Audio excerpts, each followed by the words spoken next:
ng dugo natin ay iisa.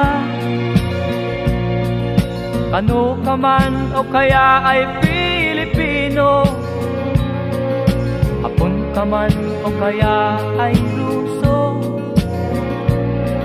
Inchik o maging kahit na sino, Muslim ka man o kaya ay Kristiyano,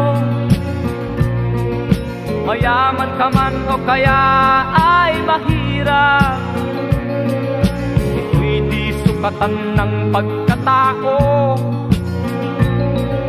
Ikaw at ako'y nilalang sa mundo. Bakit may mga nang-aapi sa kanyang kapwa? Bakit hiwalay ang Muslim at ang Kristiyano? Di ba kay dakila kung tayo'y magkakaisa?